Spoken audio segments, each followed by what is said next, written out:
Está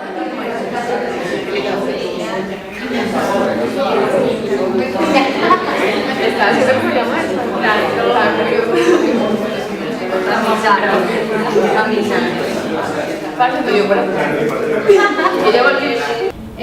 Donde se ha publicado en el Museo de Antioquia y con reproducciones en centros, en instituciones. Pues aquí hemos visto la pintura. Hay un mural allá al frente, Sí. lo pueden ver.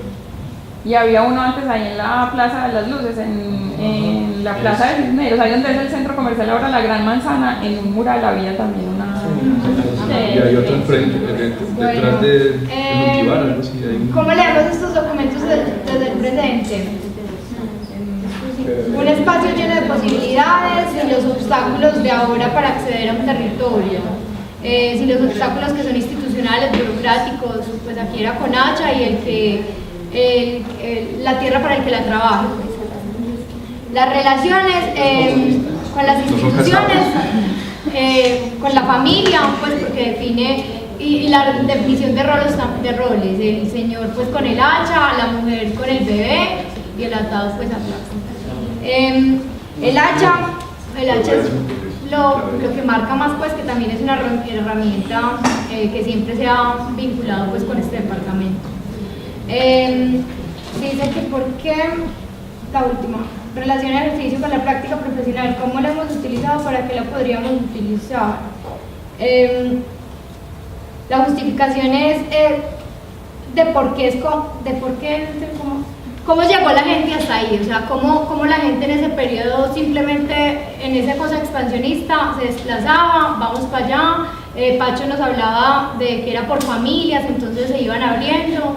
¿Y para qué la produjo él, cierto? Entonces en el contexto, pues como de exaltar también la colonización antioqueña, ¿cierto? Como esos datos, pero además todos esos valores, pues como todas esas características, ¿cierto? El hacha, el rostro, las expresiones, pues como toda la señal del horizonte, las montañas, ¿cierto? Como en términos iconográficos que nos dicen esa imagen. Por eso les decía, bueno, primero es analizar qué nos dice esa imagen. Ya depende como del bagaje que tenga cada uno, de las preguntas que tenga cada uno, le va a hacer como unas interpretaciones diferentes, ¿cierto? Lo que vamos a ir viendo es que por ejemplo en este Planea, que es en el plan estratégico de Antioquia, queda mucho de esa colonización antioqueña, ¿cierto? O sea, aquí habría como un punto de quiebre, que son los años 50, donde hablamos de la institucionalización de la planeación, pero que esa institucionalización no es simplemente hacer planes de desarrollo y ya, ¿cierto? O visiones de futuro, visiones prospectivos, sino que eso también tiene una carga política que viene de proyectos pues como anteriores. Por ejemplo, ¿cuál es la visión? El plan estratégico de Antioquia, Planea, ya la cogieron por ordenanza en el 98, dice: Antioquia será la mejor esquina de América, justa, pacífica, educada, pujante y en armonía con la naturaleza. Cada uno de los temas vamos a ver como, bueno, eso es un proyecto político, eso se ha institucionalizado en la planeación, ¿cierto? Además, como el ejercicio de conocer las diversas fuentes que hay, cómo leer esas diversas fuentes, es qué nos dice eso en términos si estamos hablando de la historia de la planeación en Antioquia, ¿cierto?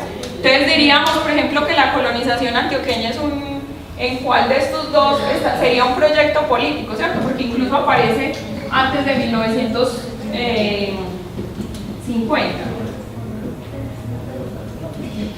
Bueno, dejémosla aquí y sigamos con otro equipo. Gracias, muchachos.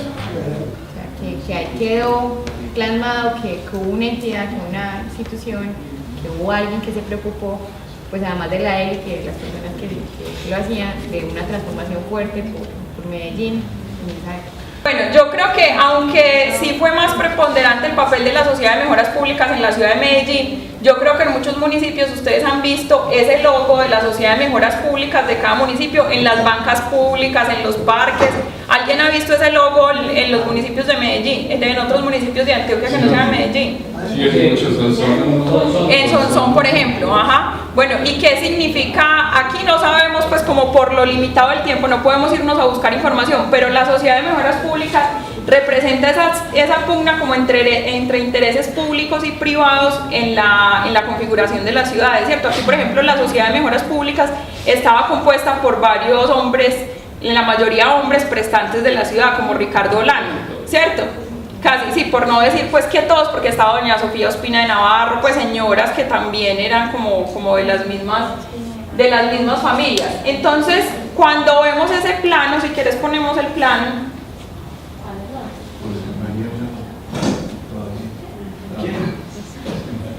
Ese plano no corresponde a lo que era Medellín en esa época, ¿cierto? Ese plano es el plano Medellín Futuro. Eso lo convocó la Sociedad de Mejoras Públicas a un concurso, convocó un concurso para que arquitectos de la ciudad o de la misma Sociedad de Mejoras Públicas diseñaran cómo se imaginaban el Medellín Futuro, ¿cierto? Si bien no, y este fue el plano que ganó, si bien este no corresponde con esa época, es muy interesante ver cuál era la idea, qué era lo que se pensaban que fuera la ciudad. En esa época el consejo no era de elección popular, entonces muchas de las obras que hicieron, ¿cierto?, eran los mismos de la Sociedad de Mejoras Públicas que participaban en el consejo, como la puerta rotatoria de ahora, la puerta giratoria, y que eran los que tomaban pues como un poco las decisiones sobre Medellín. Pero otra cosa importante era que no solo tenían que ver como con las obras físicas, ¿cierto? Cómo eran los jardines, cómo era, si se construía el Hotel Nutibara o no, si se canalizaban las quebradas, ¿cierto?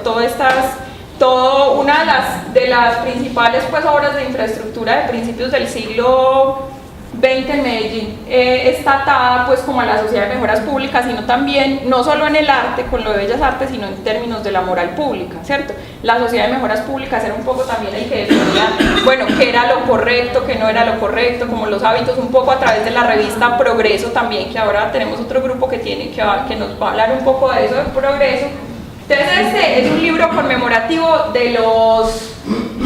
pues como el cumpleaños de Medellín, ¿cierto? Pero de esos libros hay muchas guías turísticas, o sea, este libro, además de conmemorativo y de ser como una apología también, pues como a una monografía de la ciudad de Medellín, también hace parte como una colección de muchos álbumes turísticos y de guías de la ciudad, que es un poco esa visión también institucional, cómo es la ciudad, qué sitios hay que recorrer, cuáles son los íconos urbanos, cuáles son los principales sitios de la ciudad, ¿cierto? Entonces este libro es un poco, esta es la carátula del libro, pero es un poco también qué es lo que ha hecho la Sociedad de Mejoras Públicas en la ciudad.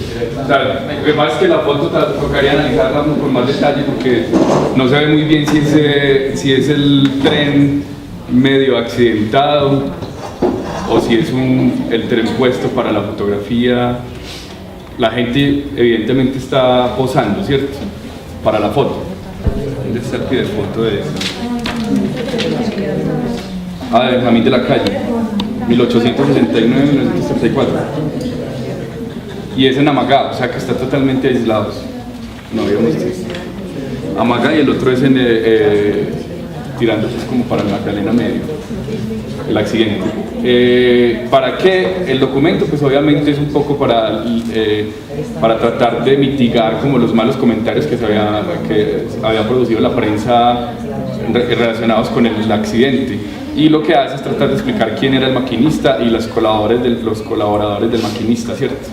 Y si eran aptos o no eran aptos para maniobrar pues el tren, ¿cierto? Con el texto ya identificamos pues que no se relaciona, porque una es más bien como la construcción, inclusive Emel dice que posan ahí algunas personas, y el texto es más una postal, la foto es una postal más del ferrocarril, pues como para promocionarlo y hacerle publicidad.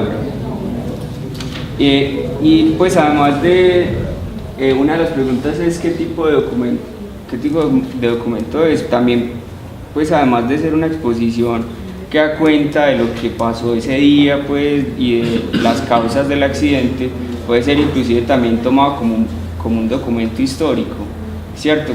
Porque no solamente pues el ferrocarril de Antioquia es una obra emblemática, sino que además sirvió para el desarrollo pues no solamente de Antioquia, sino por ejemplo para proyectos como los actuales de Medellín, porque a través de esas vías del desarrollo y del ferrocarril pues se ejecutó el metro. Por ejemplo, el metro de Medellín pasa por el lado de esas vías. En el tiempo sobre los medios de transporte, ¿cierto? no sé si el departamento, pues porque el tren desapareció y ahorita está la Fundación Ferrocarril de Antioquia que es más un salvaguarda de patrimonio arquitectónico, ¿cierto? Y ya no existe como medio de transporte.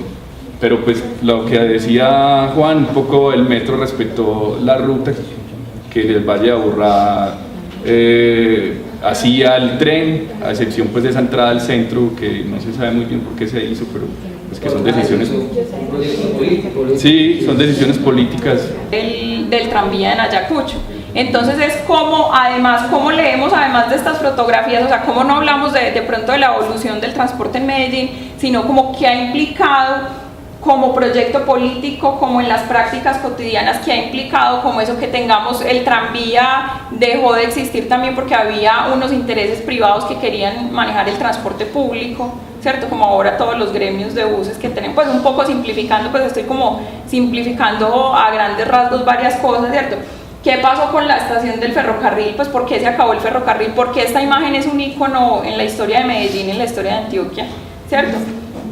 Esta es otra fotografía del tranvía municipal. ¿Qué pasa con la...? O sea, esta fotografía es icónica, ¿cierto? Pues aparece en muchos medios y es precisamente una de las grandes fracturas que se le achaca al metro de Medellín, ¿cierto? ¿Por qué no seguir ese trazado paralelo al río y atravesarse por todo el centro de la ciudad, ¿cierto? Como todo lo que implicó esto. El metrocable, miren un poco pues la imagen del con sombrero, podría ser del campesino también, ustedes viendo la imagen de Horizontes y viendo esta imagen de pronto también, ¿cierto? De pronto también pueden hacer como esa conexión. Y el tranvía de Ayacucho, ¿cierto? ¿Qué significa la construcción del ¿qué significa la construcción del tranvía de Ayacucho? Entonces si quieren pasen un poquito estas postales. Entonces es un poco también, ahí les quise traer pues como un documento también para ver como la información que se puede extractar de esos documentos también, que son documentos de principios del siglo XX. Entonces, como bueno, el ferrocarril como un proyecto político también, pero todo lo que esto influyó en la industrialización, en la comunicación, desde ir a llevar y traer cartas de amor el ferrocarril hasta ir y llevar a comerciantes con sus mercancías para hacer negocios, ¿cierto? Como que dimensionemos un poco como lo que implicó el ferrocarril como un proyecto político también. Y otra cosa muy, muy sonada es cómo lo que sea las montañas como un obstáculo, como el ferrocarril era una forma pues como de avanzar por esas escarpadas montañas, que estos discursos, o sea, lo que yo quiero, a ver, ferrocarril, un poco pues abruptamente tratando estos temas pues así como un barrido panorámico, cómo estos discursos y estos imaginarios que van acá un poco se han trasladado a estos proyectos de planeación, ¿cierto? Cómo la planeación es un ejercicio tecnocrático, ¿cierto? Que tiene unas influencias globales pues del neoliberalismo, ¿cierto? Y un montón de cosas, pero como también no podemos dejar de lado como esos proyectos políticos que han caracterizado el departamento de Antioquia. O sea, ¿cómo hacer esa lectura? Listo, sí, está el Planea, está Bio 2030, está el Plan de Desarrollo, está Antioquia Siglo XXI, pero eso cómo lo relacionamos con esos proyectos políticos que han existido pues como tiempos atrás aquí en el departamento. Un programa pues que se emitió por Teleantioquia y por otros canales regionales. Del recorte periódico, pues vemos que hace parte de la memoria histórica de Teleantioquia como primer canal regional. Este periódico, pues como es el tiempo, tuvo circulación nacional. Del presente lo leemos como la evolución de Teleantioquia 28 años atrás, cómo inició y qué podemos conocer más del lugar donde pues trabajamos en el momento. También nos permite comparar la parrilla de programación, que cuando inició pues solo estaba de 6 de la tarde a 9:30 de la noche, y que ahora pues tenemos como una parrilla de programación más amplia. 24 horas.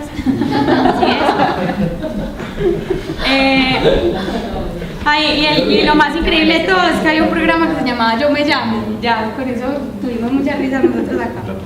Y que el canal pues se inauguró el mismo día de la independencia de Antioquia, entonces que es como un recordatorio constante pues para todos los antioqueños de tener el canal regional y pues la independencia de nuestro departamento.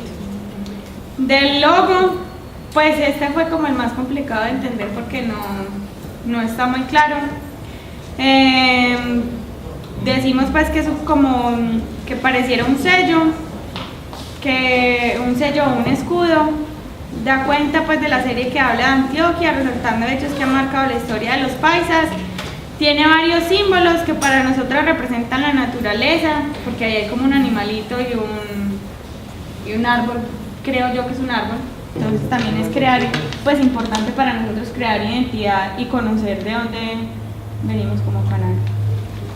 Por un lado, porque hablar de Teleantioquia como un proyecto político también regional, ¿cierto? Aunque eso tiene unas condiciones de posibilidad que tienen que ver como con la televisión nacional, pues como con otro contexto, también como muchas historias que uno lee de Teleantioquia es, bueno, mire, la inauguramos en la independencia de Antioquia, casi que la primera programación fue el desfile de silleteros, ¿cierto? Ustedes que trabajan un poco aquí lo conocen como esa relación de Teleantioquia y como productora de identidad. Esto lo vamos a ver más como en la última unidad, pero un poco este logo, esta serie Paisas, Memorias de un Pueblo, no Memorias de un Pueblo, fue una serie documental como de esas tantas empresarios y en antioqueños y en historias de vida que hicieron con la Cámara de Comercio, pues como un espacio que hay los domingos en la noche, creo que es como de transmitir esas series documentales.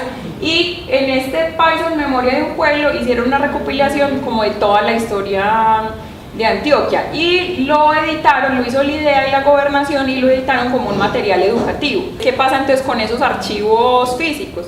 Que era una reflexión también que la clase pasada no alcanzamos a tomar, era como reivindicar el trabajo de archivo que hacemos los historiadores en archivos viejos, en papeles con hongos, con lápiz y papel, tomando fotos, pero cuál es el reto también que esa información, por ejemplo, que todas esas fotografías del archivo de la Biblioteca Pública Piloto estén en línea, ¿cierto? ¿Cuáles son los retos que tiene eso? Entonces, míralo, por ejemplo, este Paisas Memorias de un Pueblo va a estar en muchas bibliotecas, está en muchos centros de documentación, está físicamente el material, pues creo que son divididos ya también, pues, pero como en forma de taco, ¿cierto? O sea, como ese almacenamiento de la información que implica para la circulación.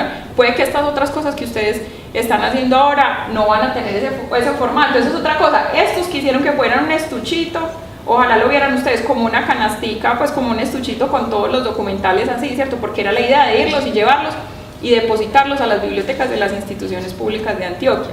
Entonces también como ese análisis de los soportes, de la relación del archivo, qué constituye un archivo, qué es digno de guardarse en un archivo y los retos que vamos a tener ahora con los nuevos archivos digitalizados, ¿cierto? Que el archivo ya no es un espacio físico, sino que ya vos lo puedes consultar en línea desde tu casa. 58. Entonces empezamos a ver que desde hace mucho tiempo venimos con que Antioquia pues es sinónimo de progreso, de pujanza, de como todo ese esfuerzo por el que siempre en los medios de comunicación se ha hablado y nos hemos posicionado como un departamento que siempre va en pro del progreso, pues no solo de Antioquia sino de Colombia, como ahí mismo lo dice, progreso colombiano. Es un aviso de Tejidos Leticia, es de la época del 52, también como en esa misma década, de una industria que agradece y le desea un feliz año pues a la comunidad como tal. Creemos pues o asumimos que es un aviso que les llegaba casi que a los consumidores directos y que también trabajaban pues en esa época. Dice uno que el consumo de tabaco era de casi que, yo creo que todos los que trabajaban eran a los que les llegaba el periódico, ¿cierto? También es del periódico El Correo. Nos dice pues, o nos da a entender que es una empresa que se preocupa e incentiva al cliente. En este momento uno en un periódico no ve pues un aviso del éxito de hacer agradeciéndole a sus clientes porque compren, simplemente incentivan el consumo y crean necesidades para eso, ¿cierto? ¿Cómo leemos este documento desde el presente? Que es una empresa que representa historia en Medellín y que es un referente también histórico de la ciudad. Pues la Compañía Colombiana de Tabacos tiene incidencia a nivel nacional, todavía está ahora pues en manos de una multinacional, pero que en la época del 50 eran las grandes empresas y que remuneraba muy bien a sus empleados, pues trabajar en una empresa como Coltejer, Tejicóndor, la Compañía Nacional de Tabacos, era estar en una de las mejores empresas del departamento. Jubilación segura. Y también lo tomamos como un documento histórico productor de memoria, ¿cierto? Es netamente revivir o mirar en esa época cómo se trataba a los clientes, que ahora ya no se da, ahora simplemente es consumismo, y que ayudó al progreso también de Antioquia, pues que nos llevó a ser una ciudad y un departamento reconocido a nivel nacional. Es un documento pues como más de aviso político de la década de los 80, específicamente del 87 y 88. Fue en el periódico El Mundo, ya pues circulación nacional. Nos dice más que todo pues que es el eslogan y la importancia de Antioquia para el país.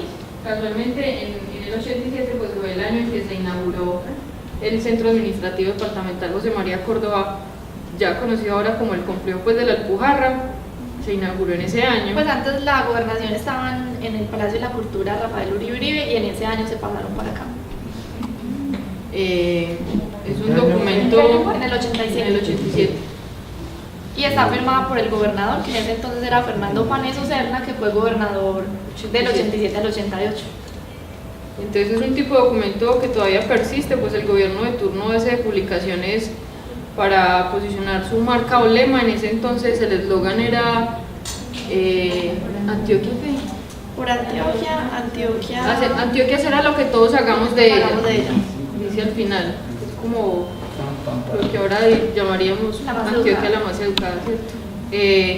El progreso en desarrollo se sigue marcando pues ya en la década de los 80 ese mismo eslogan de que todavía nos falta más y estamos apuntando siempre pues como al progreso. Su relación con la historia es que en la imagen pues está la Alpujarra o la gobernación, que es un ícono y punto de referencia de la ciudad. Centraliza como lo estatal en una sola parte. Otros anuncios de principios del siglo XX, por ejemplo, la fábrica de chocolates a principios del siglo XX era como consuma chocolate para que pueda tener fuerzas, para que pueda ser el hombre trabajador antioqueño y el hombre pujante, ¿cierto? Aquí en esos de mediados de siglo vemos un poquito más como la relación con la industrialización, ¿cierto? Como además de la colonización antioqueña, de la Asociación de Mejoras Públicas, del ferrocarril, de Teleantioquia, la industrialización también ha sido uno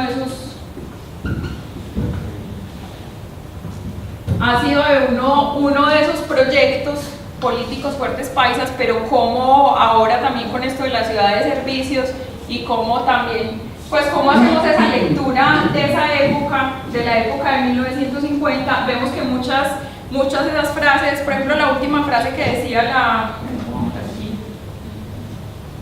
primera, sí. Las luces del progreso colombiano. Por las prácticas de que estas actividades estuvieran regadas un poco por el centro de la ciudad y qué pasa ahora cuando están centralizadas, ¿cierto? Y ese titular, Progreso en Desarrollo, me llamó mucho la atención porque es claro, progreso y desarrollo, lo que yo les decía, o sea, el desarrollo nosotros hablamos como de desarrollo o sea, no tenemos en cuenta como la carga histórica de ese concepto, a veces hablamos de desarrollo, así los pueblos desarrollados, los pueblos desarrollados, vamos a desarrollar una actividad, pero ¿qué pasa cuando el desarrollo tiene que ver es con esto de la institucionalización en la planeación? ¿Y qué pasa cuando es un progreso en desarrollo, cierto? Como la relación de esos dos términos, pues de progreso y desarrollo. Ahí en el anuncio también vemos, pues como leyendo pues ahí como dice Antioquia siempre ha pensado en grande, ¿cierto? Eso que siempre hemos pensado en grande y ha marcado rumbos seguros del país. El reto, miren que ese mismo discurso del país viene pues como de la incidencia en el contexto nacional. El reto de las dificultades ha estimulado sus ansias de superación y ha despertado su imaginación para enfrentar los grandes desafíos, ¿cierto? Los grandes desafíos como traspasar las montañas para tener la salida al río. Bueno, no podemos entonces ser inferiores a esa honrosa tradición. Antioquia será lo único que todos hagamos de ella. El metro cómo se va consolidando, entonces cómo se va transformando también este parque de río. Perdón, esa transformación, o sea, cambió todo el eje central de Medellín. Guayaquil era la parte mala que tenía todo Medellín, y al pasar el metro por todo el centro, o sea, modificó todo el ambiente que tenía la ciudad por sí. Entonces buscó así fuera, a los del poncherazo, empezar a manejar un tipo de reglas para poder trabajar. Lo otro que cambió, o por ejemplo lo que vimos también en esta foto, fue que esa es la foto del día de la inauguración. El día de la inauguración, que se inaugura la obra. Pero también hicimos la lectura que ahí estamos pintados y que empezamos a inaugurar antes de terminar. Bueno, la relación de la historia de Antioquia en estas dos fotografías es que en las dos se muestra pues como la transformación de un espacio físico, pero que trasciende a lo social, ¿cierto? En esa se visualiza la pauta que marca el progreso en la ciudad para el resto del departamento y el país. En el caso de la foto del metro y el Parque Berrío, marcó una antes y un después en la historia de la ciudad, tanto social, económica y físicamente. Y a partir de estos cambios se generan nuevas tradiciones culturales, la visión de la gente cambia, las actividades y la cotidianidad. Pues porque antes, obvio, en Guayaquil pues llegaba estaba el ferrocarril, llegaban los trenes, se concentraba pues como en la plaza de mercado y pues y todos llegaban pues ahí, ¿cierto? Al dejar de funcionar el ferrocarril, al cambiar los entornos, ya la gente se empieza a mover, ¿cierto? Y entonces empieza a llegar aquí al Parque Berrío, ¿cierto? Y ya estas mismas personas que se congregaban, que trabajaban ahí, también tienen que buscar otras formas, otras alternativas pues como de vida, ¿cierto? O también empezar a moverse, como lo hacen de aquí de Guayaquil a Parque Berrío. Entonces también es, como lo que decía Felipe, una cosa de descentralizar, ¿cierto? Descentralizar, y el Parque Berrío es como el eje pues de ellos. Lo que tú acabas de decir es fundamental. Hoy la ciudad está hecha o pensada más para servicios que para otra cosa, y dependerá pues también de la posición política que se tome. Tal vez otra persona que llegue, el ícono será el deporte, y entonces empezaremos a ver en toda la televisión puras canchas y puros estadios, que son digamos pues otra forma de hacer que cada 4 años los referentes de una ciudad puedan cambiar también. ¿Cierto? Porque ya los fotógrafos de cajón se convierten en algo más museo, no sé si sería museográfico, pues en algo más como de museos que en algo de una práctica cotidiana. O sea, ¿qué hubiera pasado si Guayaquil hubiera quedado ahí, el Guayaquil de la Plaza de Cisneros, el Guayaquil bohemio, el Guayaquil, pues no estoy hablando como con nostalgia, ¿cierto? Sino que ciertas obras ciertos proyectos de planeación que no solo son un ejercicio tecnocrático, sino que también tienen que ver con unos valores políticos y cívicos y morales y culturales, identitarios pues de la sociedad antioqueña, cómo con esos ejercicios también se están definiendo, bueno, cuál es el presente, cuál es el pasado, o sea, qué conservamos, qué museificamos, qué tumbamos, qué no tumbamos, y los futuros también, ¿cierto? ¿Cómo que...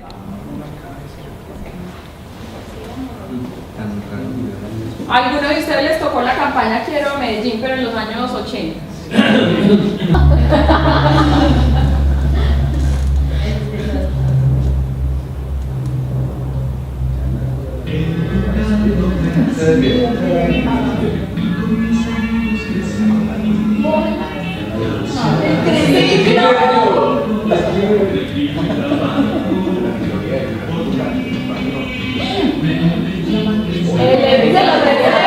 La primera imagen que aparece en este segundo video, el pueblito Páez. Descartado ya totalmente. Sí, ya nadie usa ¿Cuáles son los símbolos que aparecen? ¿Cómo está el progresar, los hombres trabajadores, las mujeres, yo no sé qué, pero van cambiando, como del triciclo en la bicicleta pasamos al bicicross, ¿cierto? ¿Cuáles eran los espacios que se mostraban? ¿Cierto? ¿Cómo esta campaña de Quiero a Medellín? Yo creo que muchos sí les tocó estas viseras, depende también de ti darle amor a Medellín, incluso en algunos puentes pues está el logo, esta campaña pues fue como muy sonada en la ciudad, ¿cierto? Cómo además sigue la fundación, se reapropia el contexto de los años 80 pues donde salió esta campaña, pues más o menos sabemos como cuál es el contexto de la ciudad de Medellín y por qué la idea era Quiero a Medellín y mostrarle, más que mostrarle a sus propios habitantes, cómo era demostrarle al mundo que quería Medellín y que éramos capaces de salir adelante de la crisis pues en la que estábamos. pero me fue la paloma. Pero entonces era cómo esa campaña ahora se resignifica, ¿cierto? Cómo se traen otra vez esos símbolos y qué es lo que se muestra, qué es lo que se dice, que no hay una institucionalización de la planeación, pero como también hay que leer la planeación como un ejercicio tecnocrático, pero que tiene como incidencias globales, geopolíticas, pero también proyectos locales. Entonces, bueno, aquí les decía, esta es otra de las imágenes del metro. No sé si ustedes se acuerdan cuando se hacían, se corría por el viaducto, pues se hacían cuando todavía la obra pues estuvo mucho tiempo en construcción. Aquí otra vez, pues se hacían maratones, pues se corría encima del viaducto. Por ejemplo, aquí Medellín va a ser la gran capital. Como este complejo de la Alpujarra, miren que ahí está el Metropolitano, pero todavía no está el edificio de PM, no está todo este sector de Plaza Mayor. Como la construcción de la Alpujarra era decir, bueno, ya vamos a hacer una gran capital, ya vamos a tener todo esto aquí centralizado.